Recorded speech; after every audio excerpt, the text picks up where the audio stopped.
नमस्ते दोस्तों, स्वागत है आपका आपके अपने चैनल मिनी कहानी फैक्ट्री में, जहां कहानियां छोटी जरूर होती हैं लेकिन उनका असर बहुत बड़ा होता है। आज की कहानी है एक ऐसे इंसान की जिसे पूरी दुनिया द ग्रेटेस्ट कहकर याद करती है।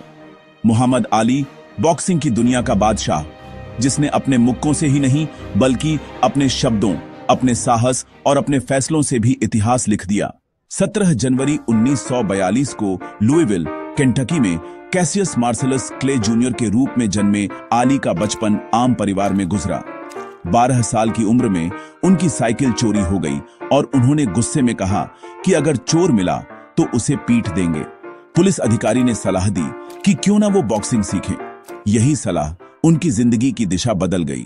थोड़े ही समय में उन्होंने एमेच्योर बॉक्सिंग शुरू कर दी और जूनियर स्तर पर लगातार जीत हासिल की। उनकी स्पीड, रिफ्लेक्सेस और कॉन्फिडेंस उन्हें बाकियों से अलग बनाते थे। 1960 में रोम ओलंपिक्स में उन्होंने लाइट हेवीवेट कैटेगरी में गोल्ड मेडल जीता और दुनिया का ध्यान अपनी ओर खींचा। 1964 में उनकी जिंदगी का पहला बड़ा मोड़ आया जब उन्होंने हेवीवेट चैंपियन सॉनी लिस्टन को हराकर सबको चौंका दिया।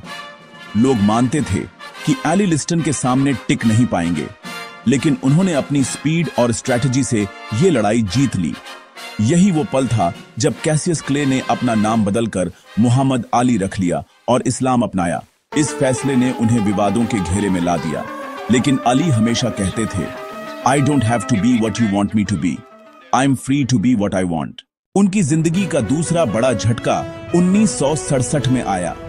वियतनाम वॉर के दौरान जब उनसे सेना में भर्ती होने के लिए कहा गया तो उन्होंने साफ मना कर दिया।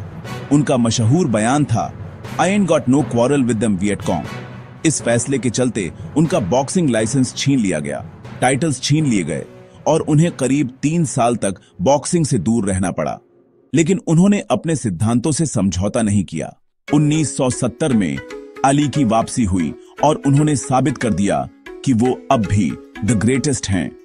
फिर 1971 में जो फ्रेजर के खिलाफ उनका मुकाबला फाइट ऑफ द सेंचुरी कहलाया। अली पहली बार हारे, लेकिन इस हार ने उन्हें और भी मजबूत बना दिया। कुछ साल बाद उन्होंने फ्रेजर को हराकर बदला ले लिया। 1974 में जॉर्ज फॉरमैन के खिलाफ rumble in the jungle boxing इतिहास की सबसे यादगार लड़ाई बनी। फॉरमैन को उस समय अजेय माना जाता था, लेकिन अली ने रोप अ डोप स्ट्रेटजी अपनाकर फोरमैन को थका दिया और आखिर में नॉकआउट कर दिया। इस जीत ने अली को अमर बना दिया। अली और फ्रेजर की तीसरी फाइट 1975 में हुई, थ्रिला इन मनीला। यह मुकाबला इतना कठिन था कि दोनों फाइटर्स लगभग टूट गए। अली ने बाद में कहा, this is the closest to death I have ever been. लेकिन उन्होंने ये लड़ाई जीत ली और अपना नाम इतिहास में और भी गहरा लिख दिया। अली का करियर शानदार रहा, 61 फाइट्स में 56 जीत और सिर्फ 5 हार। लेकिन उम्र और बीमारियों ने धीरे धीरे उनकी स्पीड और ताकत छीन ली। 1981 में उन्होंने बॉक्सिंग से रिटायरमेंट ले लिया। इसके बाद उनकी जिंदगी का एक और कठिन दौर शुरू हुआ। पार्किंसंस डिजीज ने उनके शरीर को कमजोर कर दिया। उनके हाथ कांपते थे, आवाज धीमी हो गई थी, लेकिन उनका जज्बा अडिग रहा। उन्होंने कहा, don't count the days, make the days count. Ali सिर्फ एक बॉक्सर नहीं थे, वो एक सामाजिक कार्यकर्ता, शांति के दूत और इंसानियत के प्रतीक भी थे। उन्होंने गरीबों के लिए काम किया, बच्चों के लिए हॉस्पिटल बनाए और रेशियल इक्वालिटी की लड़ाई में आवाज उठाई। 1996 के अटलांटा ओलंपिक्स में उन्होंने कांपते हाथों से ओलंपिक टॉर्च जलाई और पूरी दुनिया की आंखें नम हो गईं। 3 जून 2016 को मोहम्मद अली ने आखिरी सांस ली। वो 74 साल के थे, लेकिन आज भी उनका नाम, उनकी फाइट्स, उनके शब्द और उनकी लेगेसी जिंदा हैं।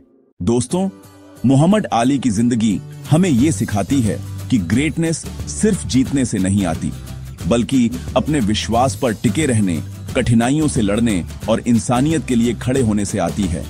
अली ने हमें सिखाया कि असली चैंपियन वो है जो गिरकर भी बार बार उठ खड़ा होता है। अगर आपको ये कहानी पसंद आई हो तो लाइक, शेयर और कमेंट करके हमें बताइए आपका फेवरेट मोहम्मद अली मोमेंट कौन सा है? और हाँ, हमारे चैनल मिनी कहानी फैक्ट्री को सब्सक्राइब जरूर कीजिए, क्योंकि यहाँ कहानियां छोटी जरूर होती हैं, लेकिन उनका असर बहुत बड़ा होता है।